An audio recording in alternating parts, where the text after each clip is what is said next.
Today, I start the lecture by talking about superposition in AC circuits.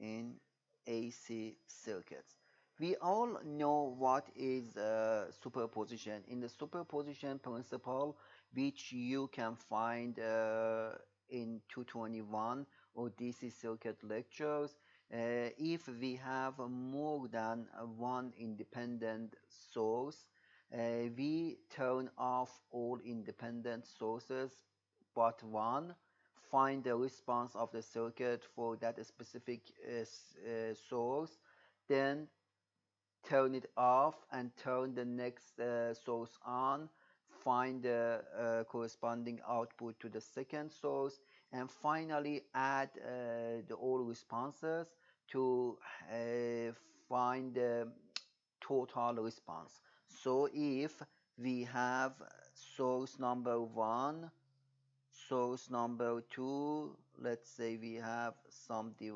elements, source number 3, some other elements like a resistor, and we have dependent source here, we have another dependent source here, and we want to find the VO at this location. So here is just an example. So we have three independent sources and two dependent sources. What we can do, first thing we should know that is dependent sources cannot be turned off. Okay, so we keep them on all the time.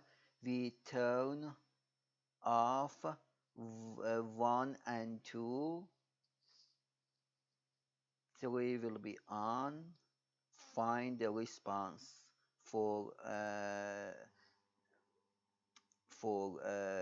independent source 3. Of course, independent source 3 plus those independent sources, because those independent sources cannot be turned off. Then we turn off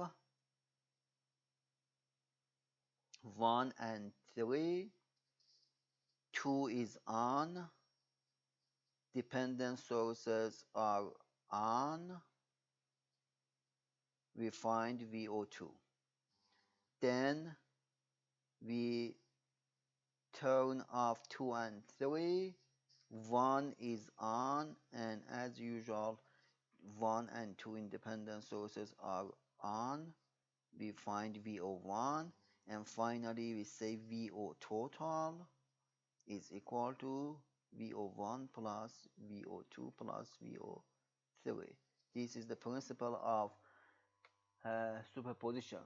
So if I want to summarize what I said here, the first thing is that we cannot turn off dependent sources.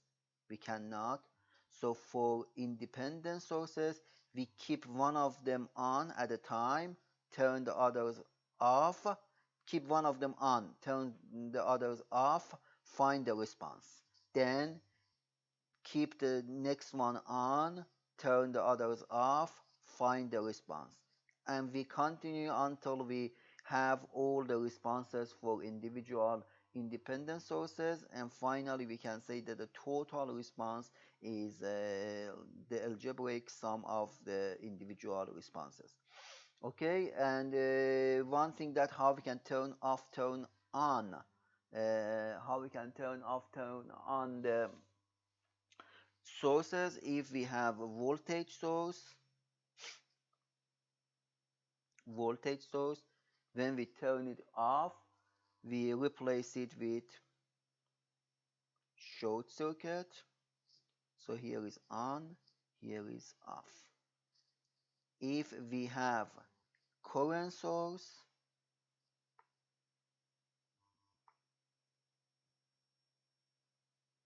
in order to turn it off, we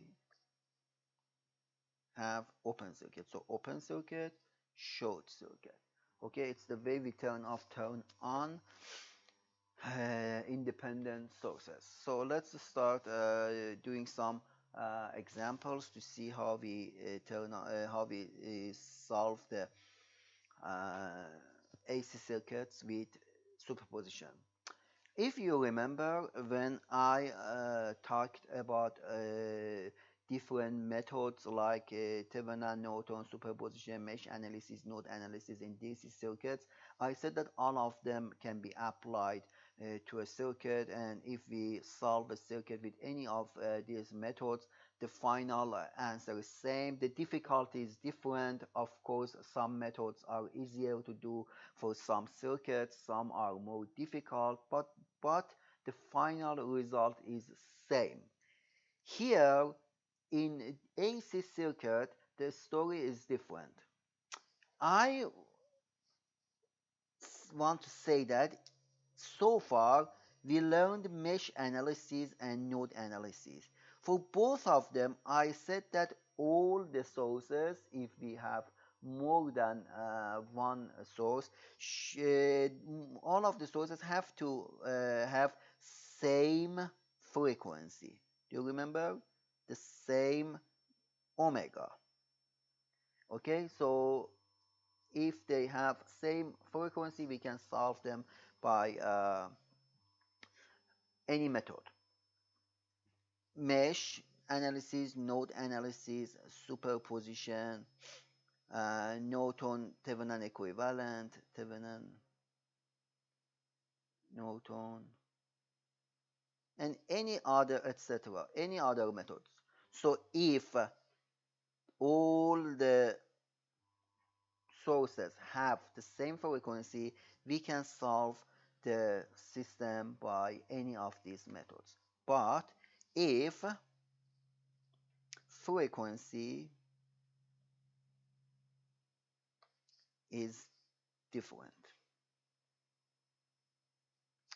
omega, we have two, omega is different. So what if one source has like a different frequency than other sources?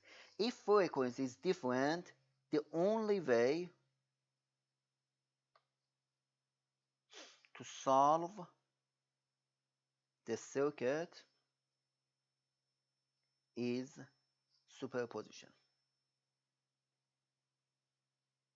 Okay, so here is the point. If the frequencies are same, we can solve it with any method, including the superposition. We can solve them with mesh analysis, node analysis, superposition, Thevenin, Norton, and other methods. If the frequencies are same for all sources. But if even one of the sources has a different frequency, the only method we can use is superposition. Okay, so it's the like the main point of superpositioning method in circuits, in AC circuits. Okay, here I'm going to show you several examples. Some of examples have the sources with the same frequency, some with different frequency, and we can see that how we solve the circuits with superposition in all possible cases. So example,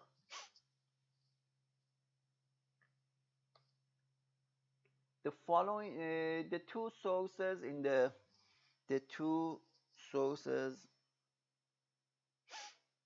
in the following circuit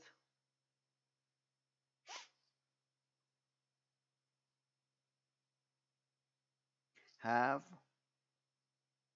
the same frequency.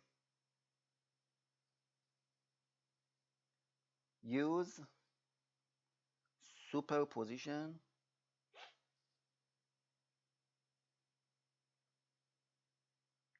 to find the phasor current Ix. We want to find Ix in this circuit. Let's see. Here is our circuit. We have a current source. we have a resistor, we have an inductor, we have a capacitor, we have another resistor, and finally we have a voltage source which are connected together. The current source has a value of zero point 0.1 with the angle of negative 90 amp. The resistor has 100 ohms. The inductor is J75 ohm. The capacitor is negative J100 ohm. The second resistor is 10 ohms, and the voltage source is 20 with the angle of 45 volt. So we want to solve it with superposition. We don't need to convert it to phasor because the information is already in phasors, and the only thing we need to do is finding the Ix, which is the current going through passing through the inductor. We solve it with superposition. First, I want to turn off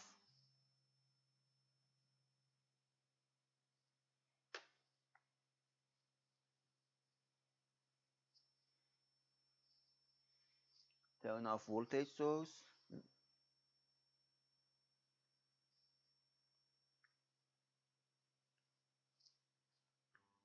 and keep the current source on. Let me remind you something. If we have more than two sources, the common mistakes that my students like they do in the exam, if there is four like sources, they turn off one of them and keep the three of them on and find the response. Then turn the other one off and keep the three on and find the response. And finally they add the responses. This is wrong. The correct solution is turn off three and keep on one of them. Then keep on the next one, turn off the three, keep on the next one, turn off the three, keep on the next one, turn off the three, and finally add the responses. Okay, so this one is the correct solution. So never keep more than one source, one independent source on, because if we have dependent sources, they are always on. Okay, so first we turn off the voltage source. If we turn off the voltage source, we need to replace it with short circuit. So we will have, let me erase this.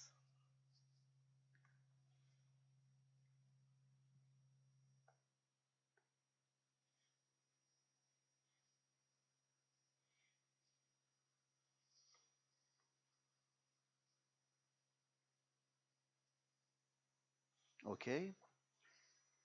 If we turn off the voltage source, we will have the current source,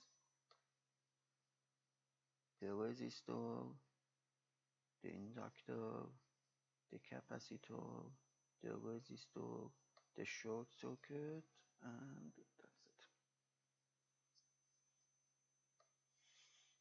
it. Ix1 is here, it's 100, J75, negative J100, and 10. And the value of the current is 10 with the angle of negative 90. And now we want to find the Ix1. Now we need to solve it with any method that we know. Let's solve it with with a mesh analysis. So we have three different currents: I1, I2, I3. Write the loop equations. Loop 1. Because there is a current source in loop 1, we can simply say I1 is 0.1 with the angle of negative 90. Loop 2, we can say J75 I2 plus or minus J100, because the impedance of capacitor is negative J100. I2 minus I3 plus 100. I2 minus I1 is equal to 0. Loop number 3, we have 10 I3 minus J100 I3 minus I2, and let's just rearrange and factor out I1, I2, I3 from these equations. I1 is 0.1 with the angle of negative 90. I1 times negative 100 plus 100 minus J 100 plus J75 I2 plus J100 I3 is equal to 0. Loop number 3 is I2 J100 plus 10 minus J100 I3 is equal to 0. We have two ways to solve it. We can put in the matrix 3 by 3, or we can just substitute I1 here. So we have two equations, two variables, and solve it. So I'm going to just go with 3 by 3 matrix, but I recommend you as a practice for calculations on complex numbers. I recommend you just substitute I1 in the second equation and try to solve it to confirm your result with my solution. So I put this information in a 3 by 3 matrix. So we will have 0, 1, 0, 0, negative 100, 10, 100 minus J25,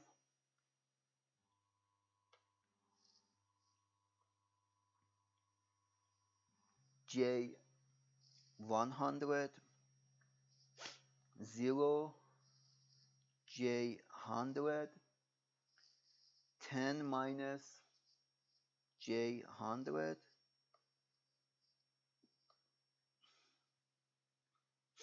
I1, I2, I3 is equal to 0.1 with angle of negative 90, 0 and 0.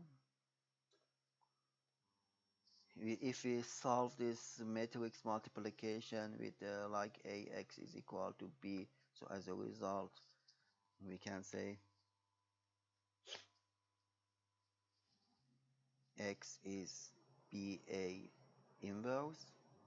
If we solve it, we will have I1, I2, I3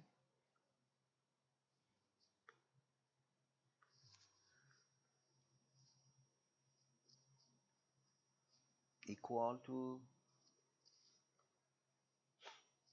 0.1 with the angle of negative 90, 0.075 with the angle of negative 124, 0.075 with the angle of negative 130, and finally we want to find Ix1. Let's take a look to the circuit. Ix1 is equal to I2. So we say Ix1, which is equal to I2, is equal to 0.075 with the angle of negative 124. So this one is the first response of our circuit. So the first response. Now, this time we turn off the current source.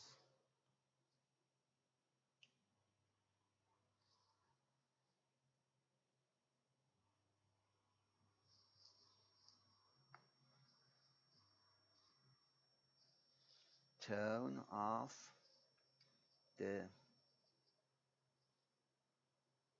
current source. The circuit will be in this form. We will have a resistor 100, so the current source is turned off. We have inductor, we have capacitor, we have second resistor, and we have voltage source.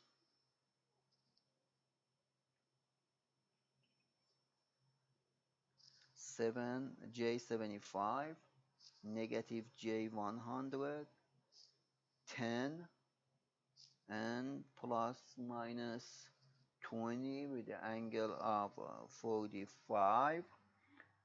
And so this part which we remove the current source is open circuit, so it's not part of the circuit, and we need to solve this equation, this circuit, to find Ix2. So again, let's go with mesh analysis, I1, I2, and this time for loop number 1 we will have J75 I1 minus J100 I1 minus I2 plus 100 I1 is equal to 0. The second loop, we can say 10 I2 plus 20 with the angle of 45 minus J100 I2 minus I1 is equal to 0. Okay, just make sure that is recording. Just again arrange the equations to have I1 and I2 factored out from the equations, from the terms. So we will have I1 100 minus J25 plus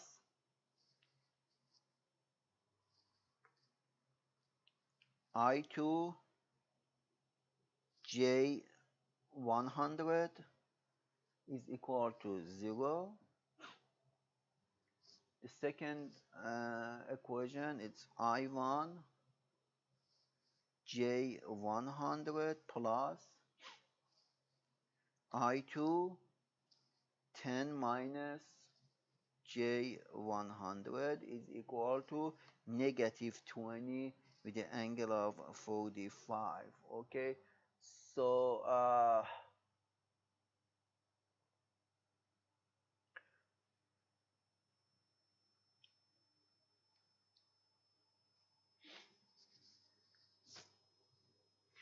we don't want to have a negative amplitude in polar form, so we know that negative 20 with angle of 0 it's same as 20 with angle of 180. Okay, so because in 180 degree gives the negative sign, so negative 20 with the angle of 45 can be written in the form of 20 with the angle of 180 plus 45. Okay, so let's put them in the matrix. We have 100 minus J25, J100, J100, and 10 minus J100. 100 times I1 I2 is equal to 0 and 20 with angle of 225. As a result,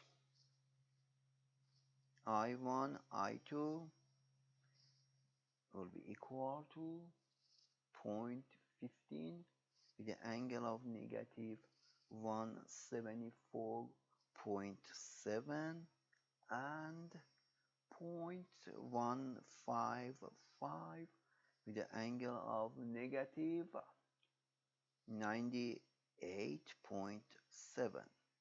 So we got I1 and I2. Let's see, Ix2 is equal to which current? If we look here, we see that Ix2 is equal to I1.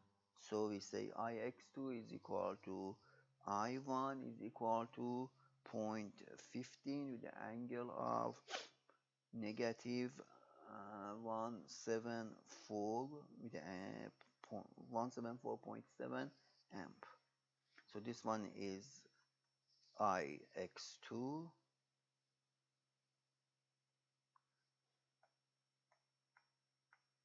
Okay, and well, finally we can say Ix is equal to Ix1 plus Ix2, which is equal to 0.206 with the angle of negative 158.3 degree amp.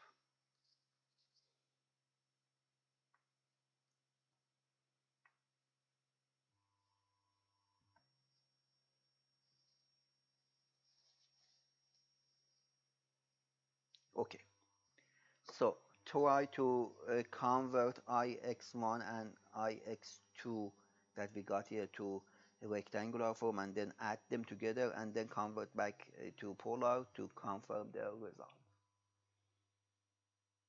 Okay, now in the next example, we have a circuit with sources with different frequencies. So let's see the next example. Find VO of t in the following circuit.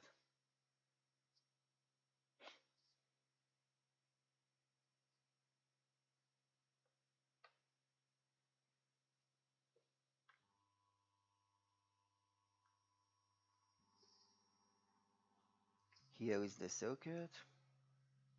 We have a current source. We have inductor. We have a capacitor, a resistor, and second source, which are connected together. Is equal to Is of t.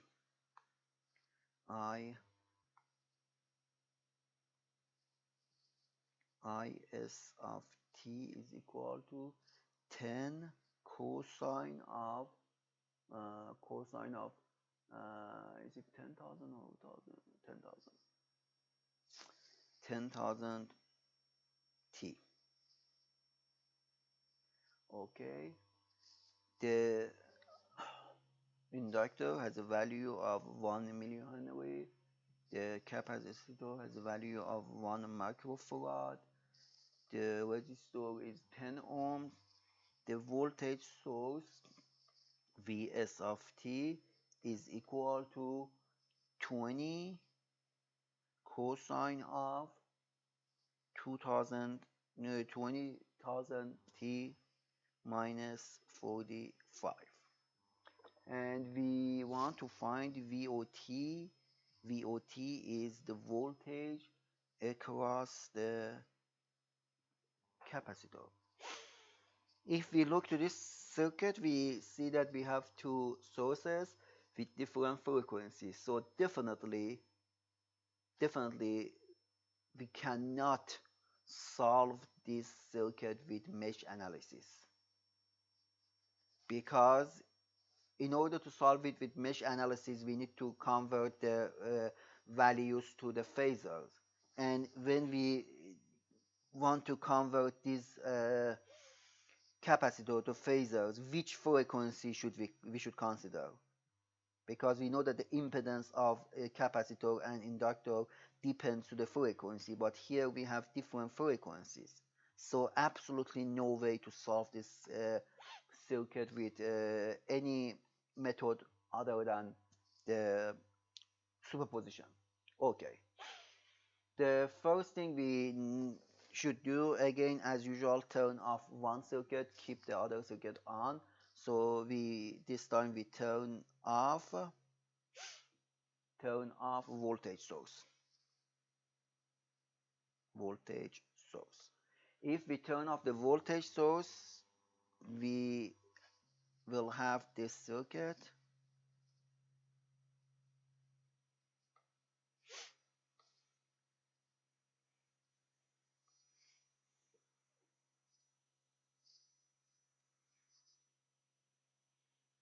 and with the current source of 10 cosine of 10,000 t. Okay. The inductor has a value of 1 millihenry, the capacitor 1 microfarad, and the resistor is 10. Now, if we look to this circuit, we see that we have one source with one frequency, so we can easily find the impedances of elements. So let's find the impedances of the elements. 1 millihenry. Okay, first of all, let's go for the current source. The current source I is 10 with the angle of 0, and omega is 10,000. Okay, so we have omega 10 to the power of 4. So 1 millihenry is equal to J 10 to the power of 4 times 10 to the power of negative 3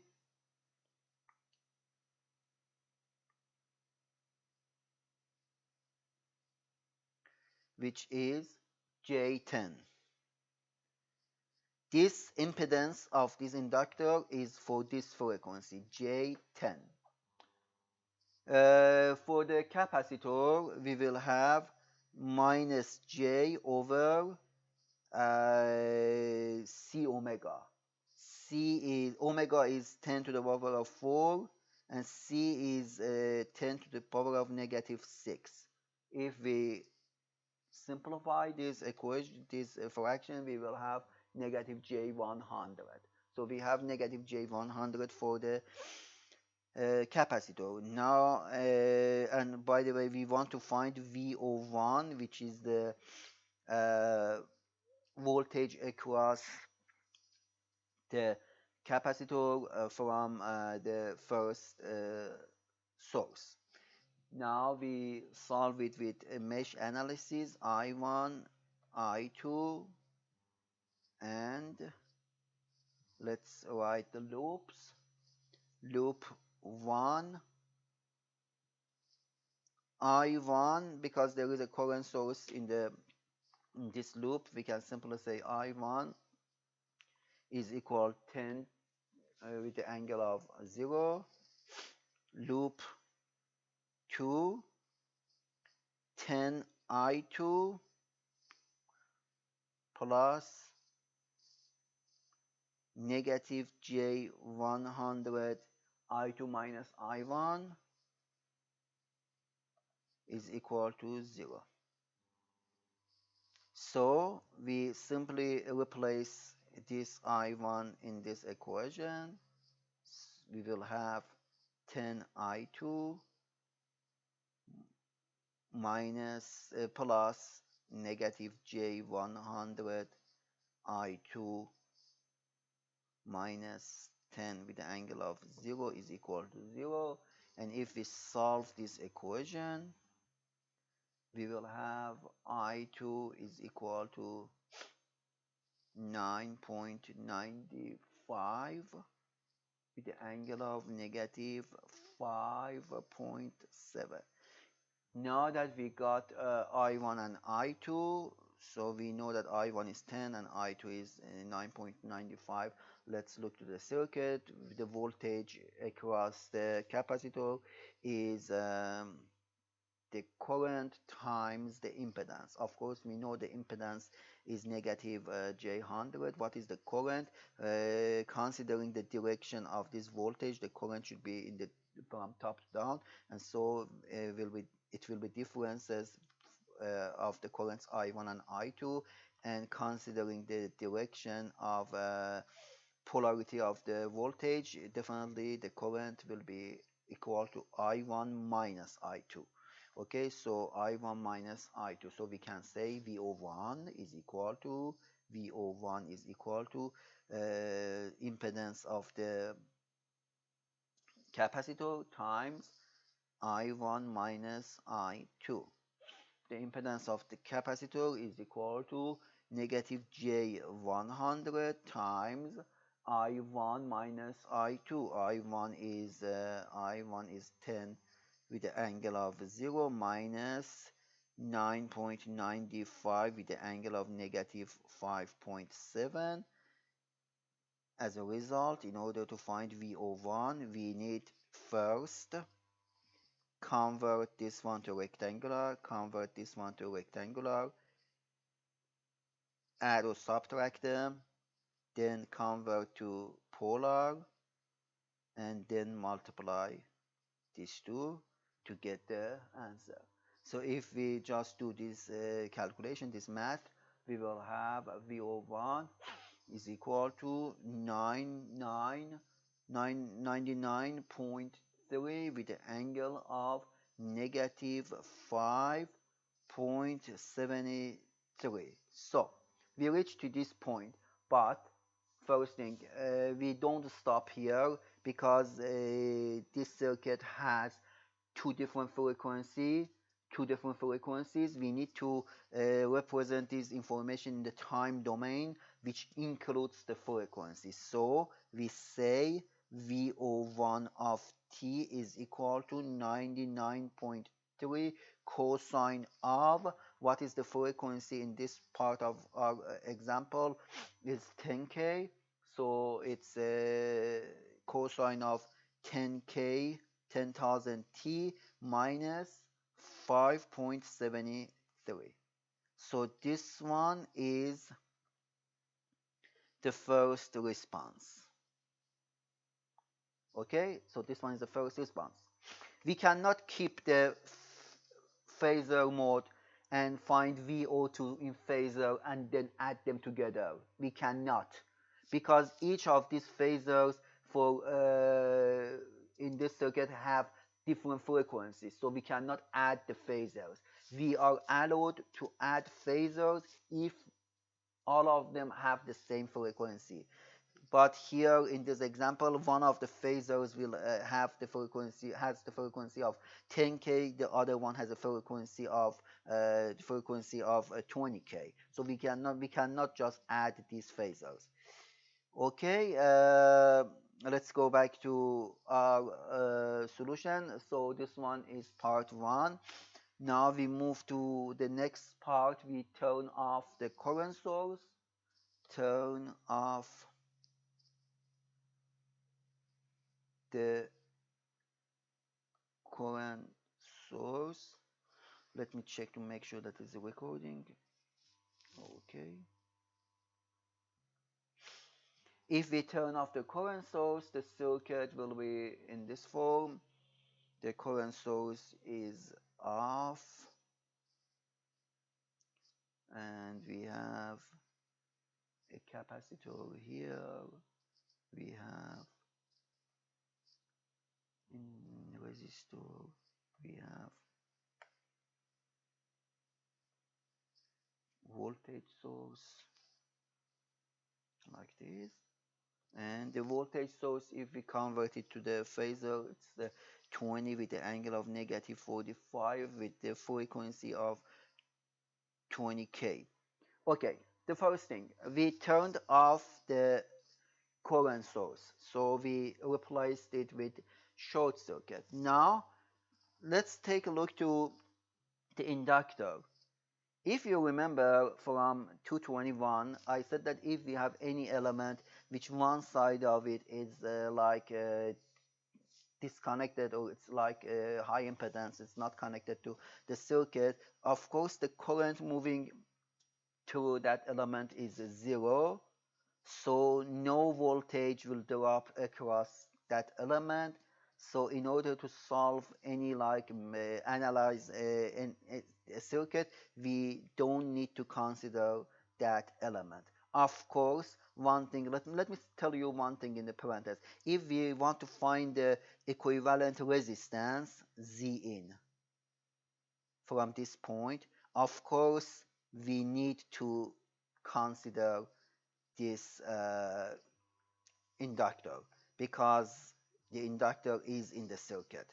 But at this moment, for this example, we want to find the voltage across it.